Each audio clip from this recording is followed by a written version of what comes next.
Locks click, rain roars. I realise I'm in the wrong car. A shadow knocks on the window, camera raised, blocking our exit.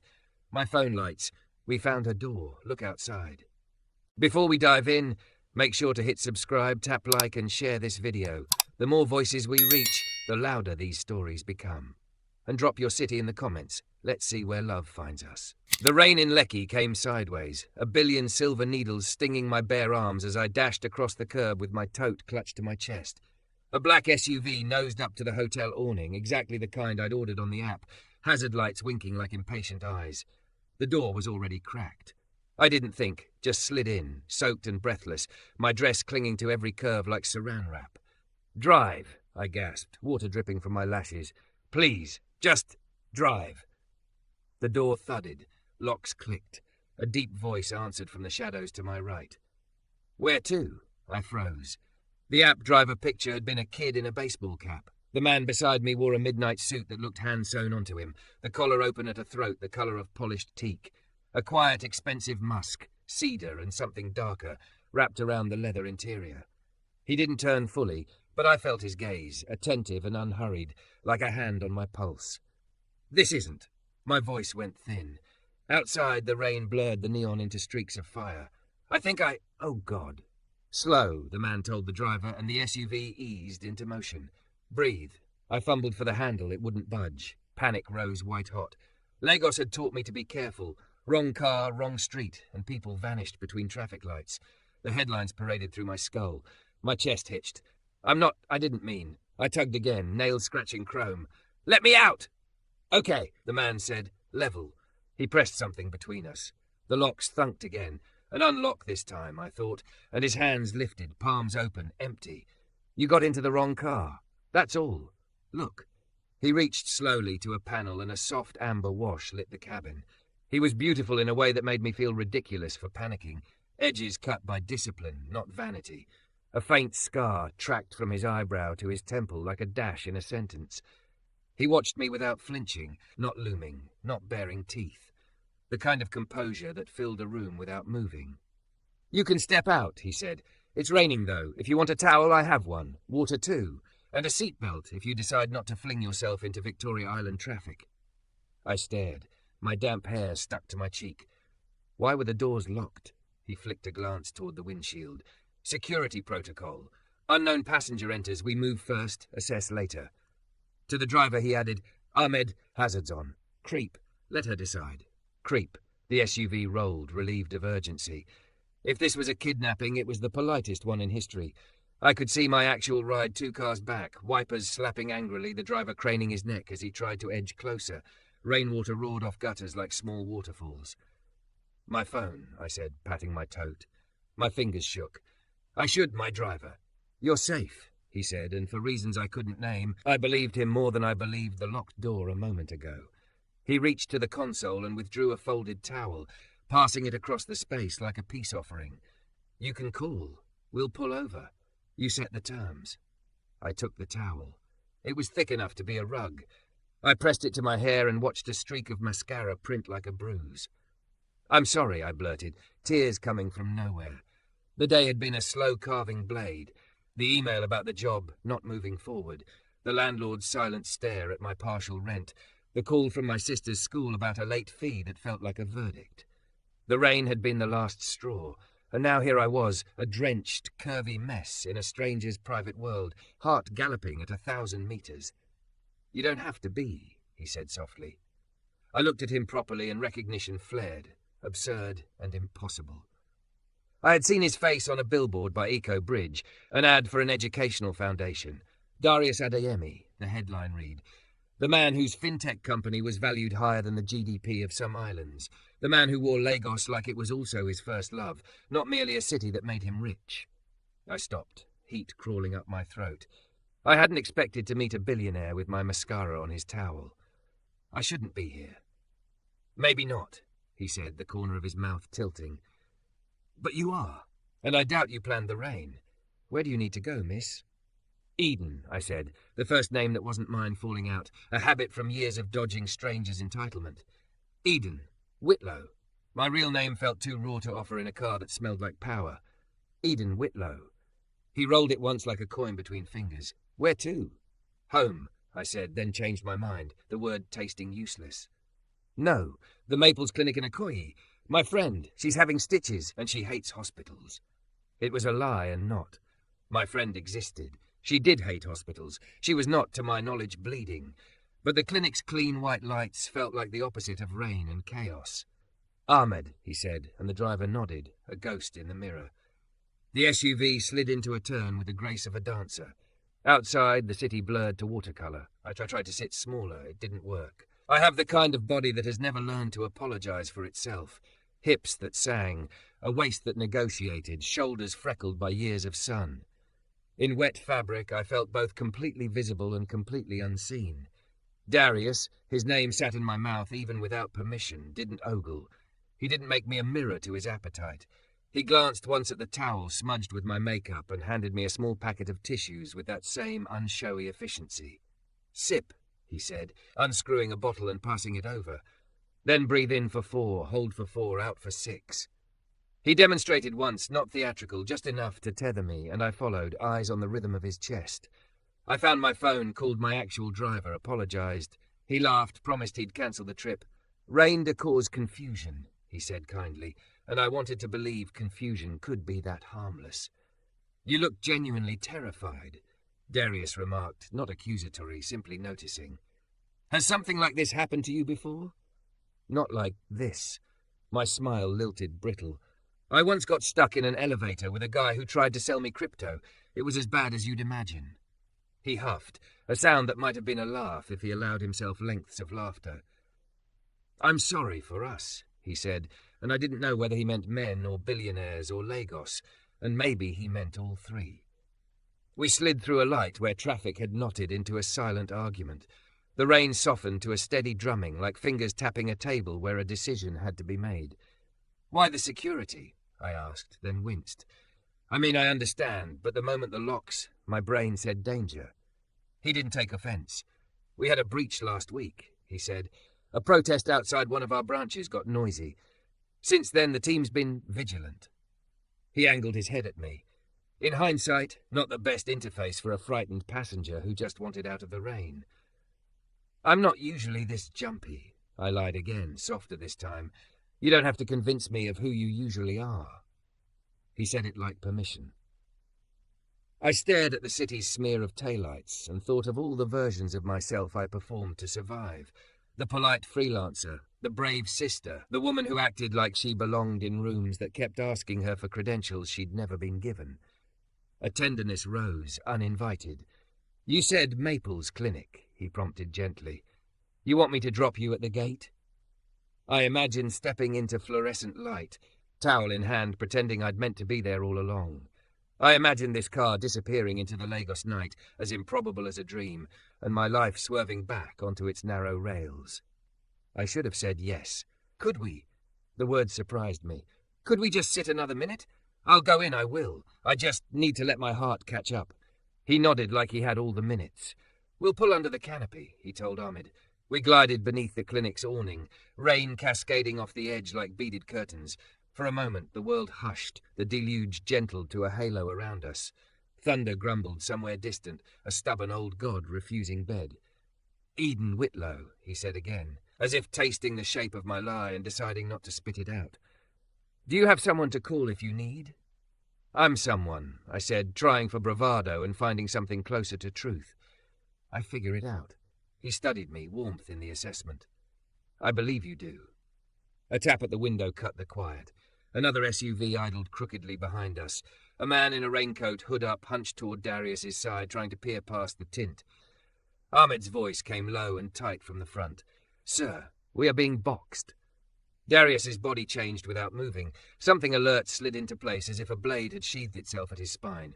Stay in the car, he told me, calm but firmer now. He leaned slightly forward. Ahmed, lights. Don't move yet. The man in the raincoat raised a hand and knocked again, harder this time. The SUV behind eased closer, bumper kissing ours in a nudge that wasn't quite accidental. My fingers tightened around the damp towel. I knew the city's 1,000 little ambushes, the petty, the tragic, the opportunistic. I also knew a choice when it opened its mouth and showed you both sets of teeth. Miss Whitlow, Darius said quietly, eyes suddenly on mine, steady as a handrail on a storming deck. If I ask you to slide down, keep your head below the window line, can you do that? Yes, I whispered, all my bravado draining to my toes. He reached for a button on the console, the faintest click sounding like a clock starting somewhere we couldn't see. And for the second time that night, every cell of my body lit with the impossible knowledge that I had entered the wrong car, and that it might be the only right thing I'd done in months. Ahmed's hand hovered over the gear, the engine idling like an animal waiting to be told which way to lunge. I slid down as instructed, spine against the cooled leather, my damp dress tugging at my skin. Darius shrugged out of his jacket and draped it over my shoulders without looking at me, as if he didn't want the gesture to feel like a cage. The wool smelled like cedar and rain. Another knock, sharper. The man in the raincoat angled toward Darius's window, a phone peeking from his sleeve, its little eye hungry. Behind him, the second SUV shifted closer until our bumper squeaked. Sir? Ahmed's voice rode a careful tide. We can punch out through the service lane. Not yet, Darius said, calm, threading his words. He lowered the window a careful 2 inches, enough to let in the drum of rain and a thread of the man's voice. Boss, Raincoat said too brightly, wrong car. You want the doctor's car. This one no be for you. He laughed at his own line, teeth flashing. He wasn't holding a delivery bag. His free hand kept patting his pocket, a nervous tick or a signal. Then step back so my driver can move, Darius replied, the window almost swallowing his words. You're blocking access to the clinic. Raincoat leaned, rain coursing off his hood. In the crack of window, I saw only the lower half of Darius's face in profile, mouth at rest, jaw set but not clenched. The man grinned wider, the phone tilting. The angle perfect to catch my pale arm beneath the jacket. Who you dey hide, Ogre? He taunted. Make we see the babe. Ahmed, Darius said evenly. Fog. The vents sighed. In a breath, cool mist rolled up across the inside of the glass, blurring everything beyond into ghostly shapes. Raincoat banged once, an impatient child denied a toy. The SUV behind us gunned its engine. Reverse 2, cut left, then nose into the ramp, Darius instructed. Ahmed moved like he'd been trained in a quieter version of war. Reverse, space, cut left, angle. Forward, the hulking hood of the SUV behind us slid past like a slow ship as we slipped away sideways into a narrow ramp marked deliveries only. Horns ripped the wet air. Somebody shouted. We tunneled down, the roof of the garage swallowing the rain. I exhaled a sound that was half laugh, half sob. My hands shook under the jacket. Darius's phone buzzed on the console, a curt trill. He glanced without unlocking it, then looked at me. You did well, he said simply, as if I'd been part of a plan. You stayed low. That matters. Who were they? My voice still quivered, but the panic that had blinded me outside had cooled to a sharp alertness. Robbers, paparazzi? Both sometimes, he said dryly. People who make money where attention pools. Don't take it personally. We eased into a bay where a security shutter was half open. A slim woman in a clinic badge waved us through and keyed a code. She moved with the unhurried accuracy of a person used to the busiest kind of emergencies. When the shutter locked behind us, the sudden quiet felt indecent. Mr. Adeyemi, she said, dipping her head, we've got your usual room if you need 10 minutes. Kemi, you're a miracle, Darius said, and some tension threaded out of his shoulders. 2 minutes, then we're out of your way. Anything for you, she said, eyes flicking to me in a quick professional scan that didn't linger. And you, miss, are you okay? I think so, I said, voice softer now. Thank you. She led us along a service corridor that smelled like antiseptic and wet cloth. We ducked into a small consultation room with a leather couch, a sink, and a framed photo of a bougainvillea exploding over a white wall. The door clicked. The room held us like a cupped hand. I sat. The jacket pulled heavy around me. In the stark, forgiving light, Darius looked like he'd slept in the last decade. Trim and controlled, but with a wariness that wasn't failure so much as proof. Up close, the scar from brow to temple was less dramatic, more like punctuation than a wound. He stood a moment with his hands on the back of a chair, as if to anchor himself, then rolled his sleeves, revealing wrists that wore very expensive time with indecent casualness. You're shivering, he observed. Kemi, can we get tea? She was already gone. She returned with 2 steaming cups like she had tickets to a calmer evening. Ginger, she said, setting them down. For shock. Shock. The word landed in my bones and made sense of the jitter behind my ribs. I wrapped both hands around the cup and let the heat scald me back into my body. I'm sorry, I said, because it was the only currency I seemed to have. Sorry for the wrong car. Sorry for the wrong name. Sorry for the wrong kind of fear. Stop apologizing, Darius said, not unkindly. You're not the first person to mistake a black SUV in the rain, and you're not responsible for men who smell opportunity and lean in. He tipped his head. But I am, so we'll leave through the staff lot. They wanted a picture, I said, a dull horror blooming as the adrenaline ebbed. Of me, with you. They want any picture that looks like a story. He leaned back against the counter, the white of the room making the dark of him a kind of gravity. Mystery woman in Billionaire'S car does traffic. That's it. Mystery woman. My stomach flipped. I don't want to be online. Neither do I, he said wryly, and we both smiled with the acknowledgement of a failure we lived inside. He watched me for a beat. Can I ask you a question? I braced. Depends. When you said Maple's Clinic, you lied. He held up a hand before I could flinch. I'm not interrogating. You wanted a bright place in the rain. That makes sense. But then you didn't bolt the first chance you got. He sipped his tea. What actually made you get into the wrong car tonight? Something in me resisted being pressed under glass. Something else knew that if I kept lying, the night would calcify into a sequence of scenes with no truth to connect them. I looked at my hands around the cup, pale and freckled, the heavy jacket sliding at my curves like a curtain about to be drawn. I got the email, I said finally. The one that says, we've decided to move forward with other candidates. I pretended I didn't care and went to a networking thing anyway. Someone spilled palm wine down my dress. I laughed it off, because laughter buys you another 5 minutes in a room like that. Then my landlord texted about rent. Then my sister's school called about fees. The words were easier now that they'd started. I ordered a ride, and when the door opened, I thought, just let one thing be easy. Ginger stung my tongue. Darius didn't rush into the silence. When he spoke, his voice was so even I almost missed the warmth inside it. My mother used to say, act calm until calm arrives. He smiled sideways. She was 5 feet in a storm, selling tomatoes under the bridge with me asleep in a crate behind her. The men who harassed the market women learned what the back of her hand felt like. He touched the small scar. This isn't romantic. I wasn't brave.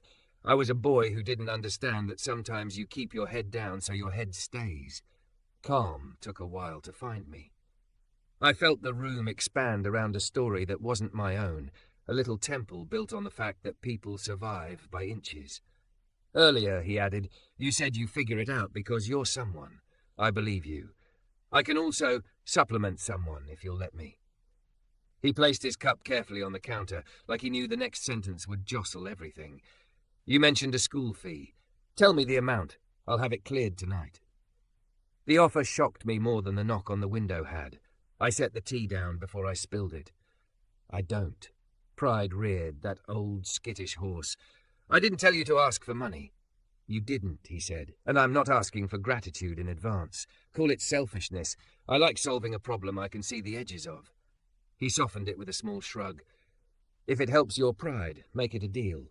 You choose 3 girls in your orbit. You mentor them for a year in something you know. I clear the fee, and I never ask you to pose for a photo. A laugh escaped me, wet, surprised. The jacket slipped, and I pulled it closer, grateful for the weight.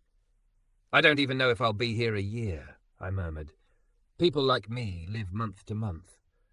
Then mentor them for a month at a time, he said, almost playful. Pride is allowed. Help is allowed more. I looked at him and saw something I hadn't let myself name until that second. He wasn't performing generosity. He was fluent in it.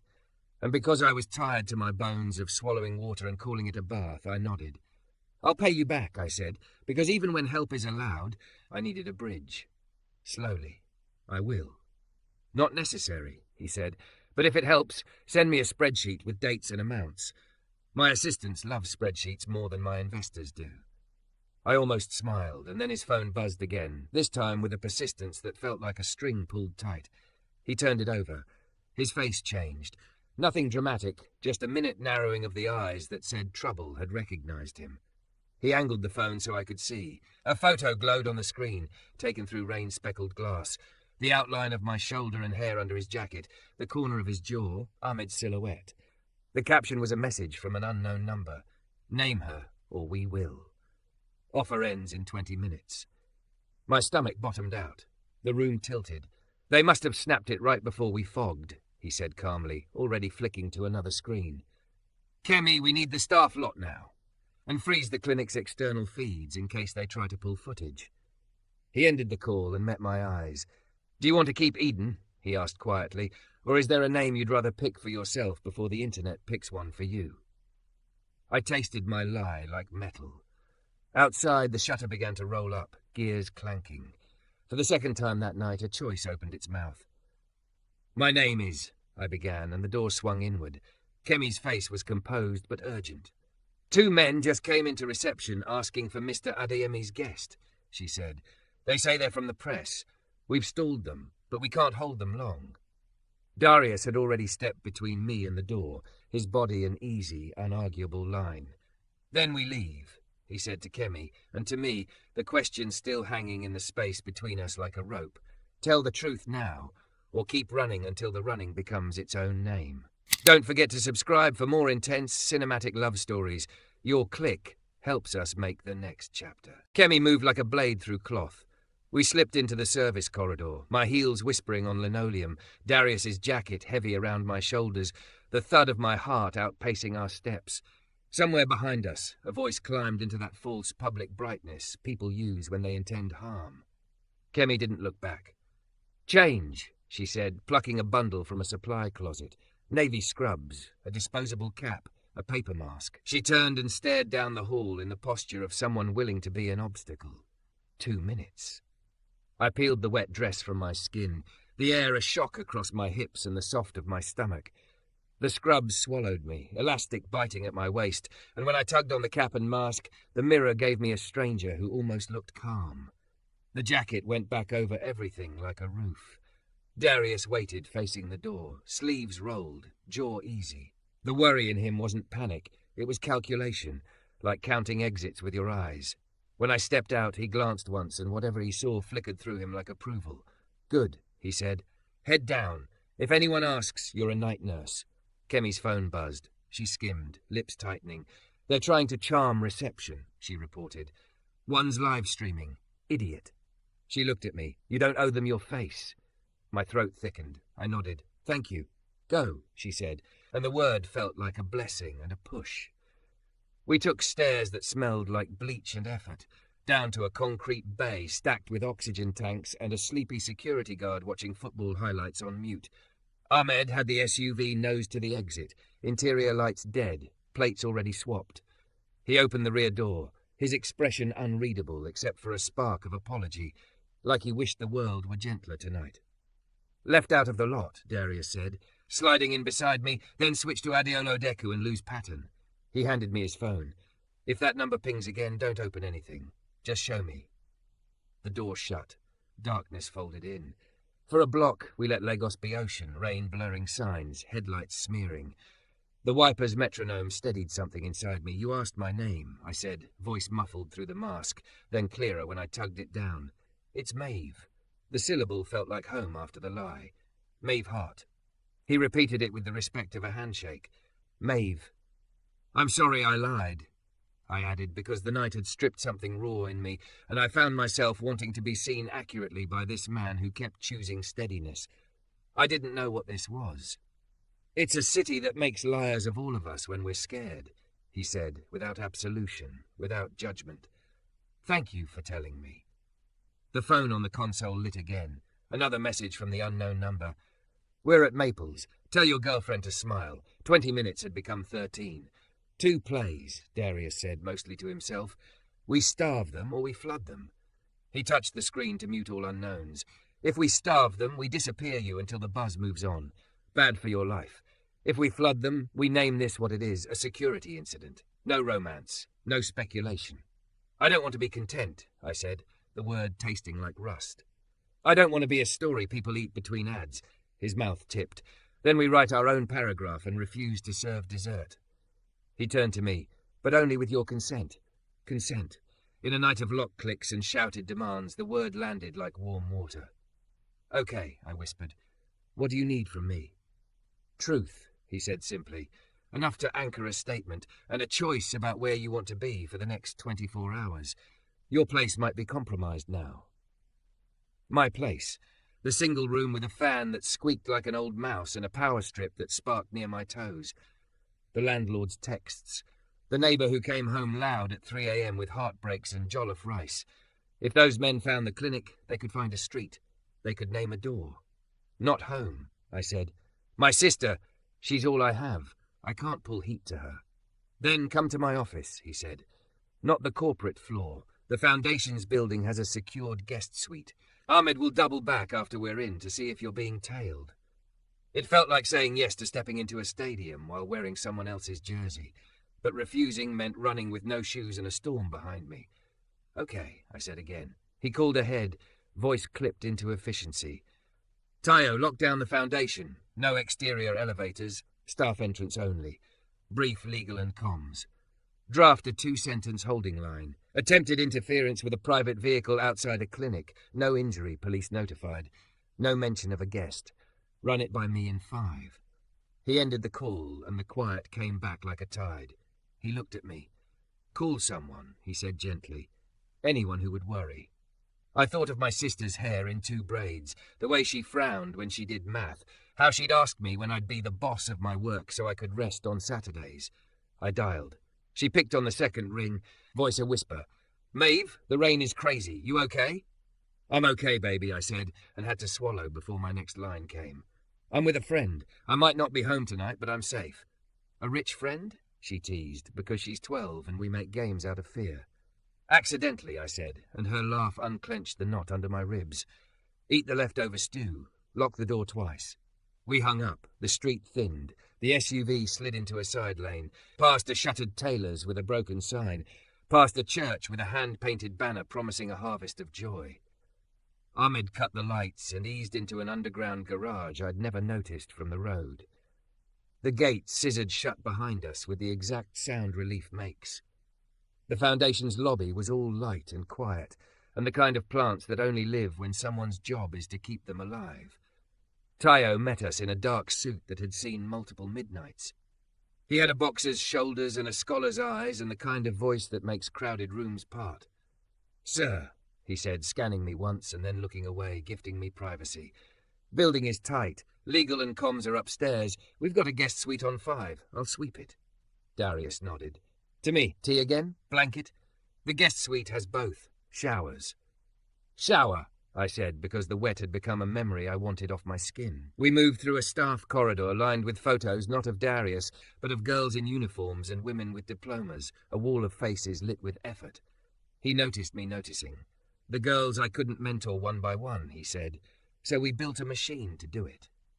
"You built more than a machine," I said, and he looked almost shy, like praise had to be fitted to him carefully, or it would slide off. The suite was modest and perfect. A small living area, a clean bed tucked under a window, a bathroom with thick towels and cheap hotel art that refused to offend anyone.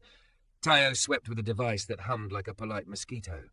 "Clean," he pronounced. "I'll be next door with comms," Darius said. "There are clothes in the wardrobe, leftover donations the team never distributed." His mouth quirked. "Our donors have interesting taste, but Kemi has a gift for multiplying dignity." When the door clicked behind him, I stood in the small silence and let my body catch up to the night. I peeled off scrubs and jacket and stepped under water that ran hot and steady. I let it hit the back of my neck until my scalp loosened and my breath unwound. I cried a little, just enough to tell my nerves we weren't dying. And when I came out, there was a soft cotton dress folded on the bed with a note in a neat hand. "If it doesn't fit, call me. Falaki comms." The dress fit like it had been guessed by a woman who understood curves as a fact, not a problem. When I opened the door, Darius was waiting with a blanket over his arm and his sleeves rolled again, as if sleep was something other people got. He handed me the blanket like it was a treaty. "Statement draft," he said, gesturing to a tablet. "It says nothing, which is its job. Do you want to be named?" The word no rose fast. "No." "Then you won't be," he said.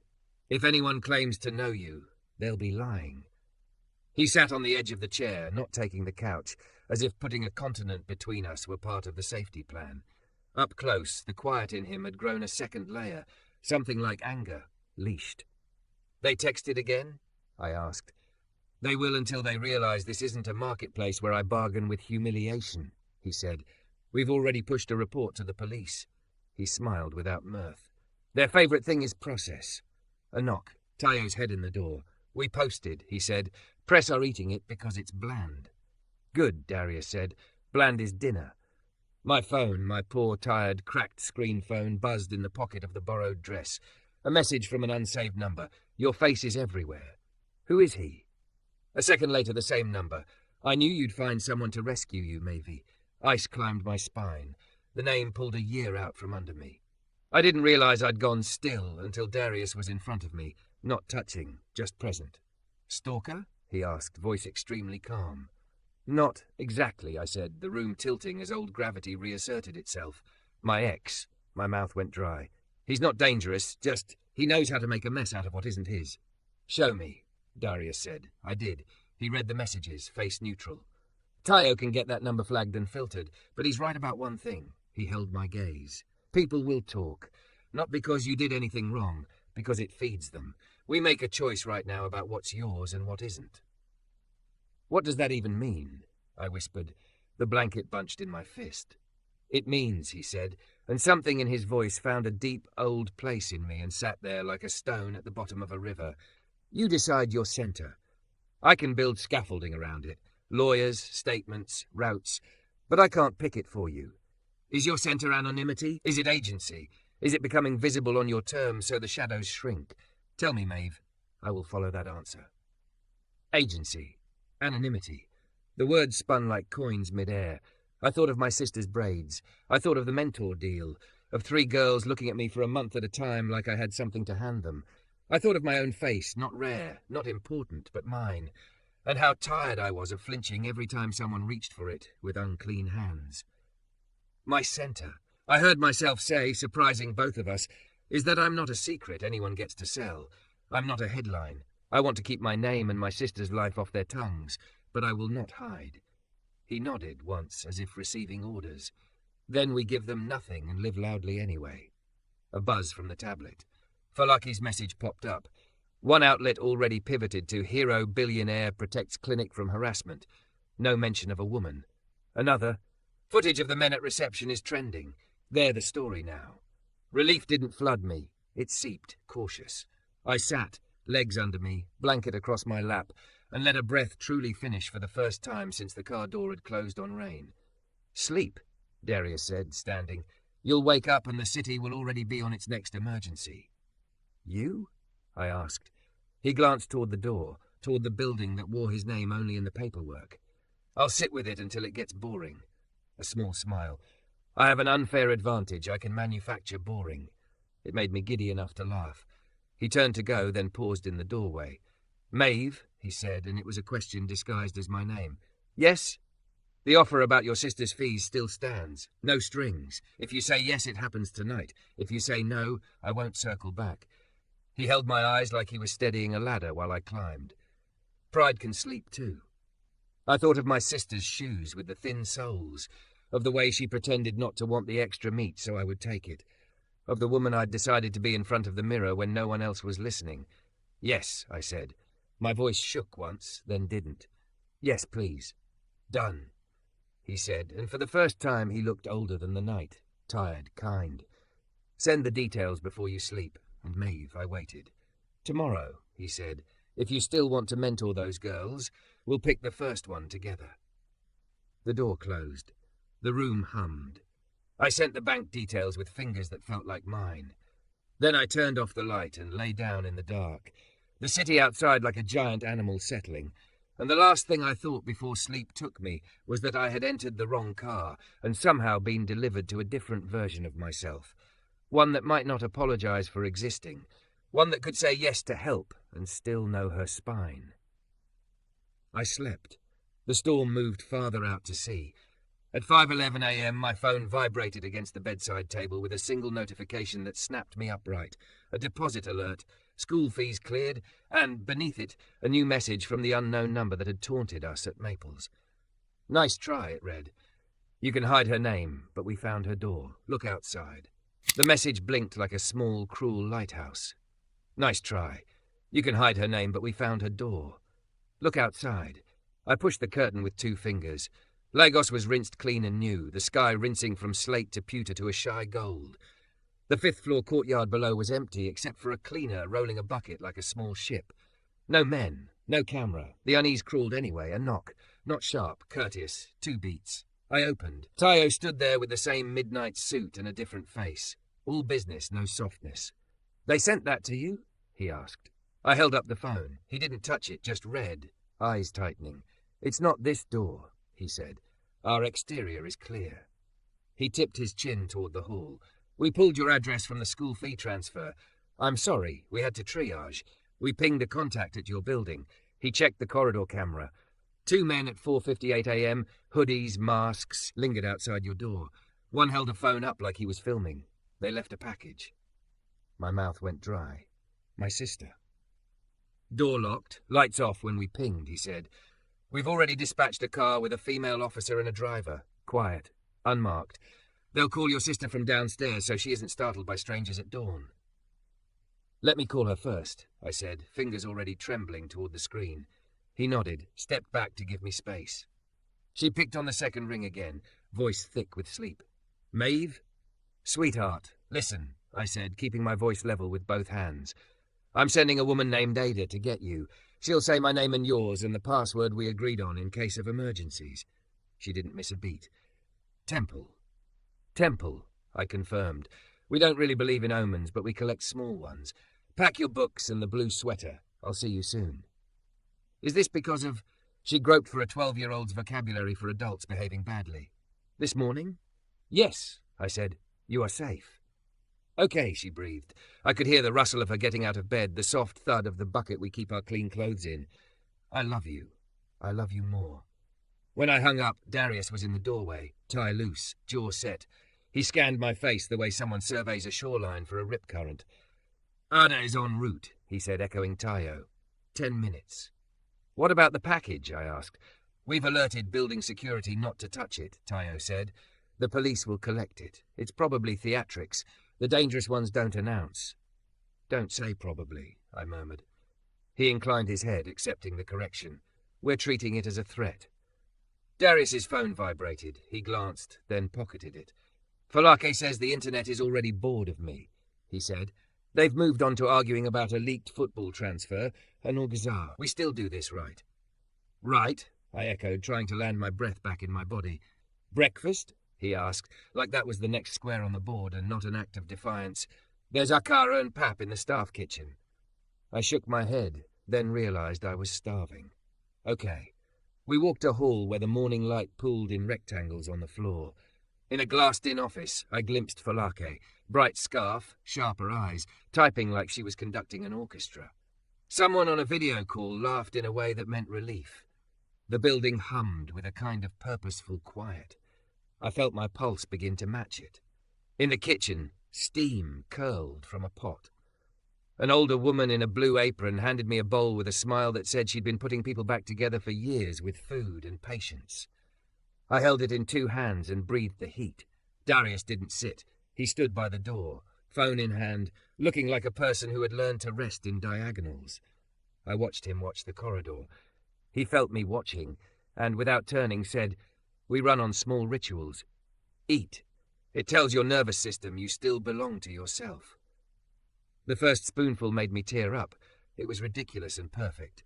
When your night has been a series of things happening to you, choosing to chew is a kind of rebellion. Tayo's phone chirped. He stepped out, came back, subtle grin loosening his face. Ada has your sister, he said to me. They're coming here. No tails. My body flooded with relief, so fierce my knees went soft. I put the bowl down before it clattered. Darius's hand hovered an inch from my elbow, the offer of steadiness without the theft of dignity. I straightened. Thank you, I said to both of them, and meant the word like a plank laid across messy water. We went back to the suite to wait.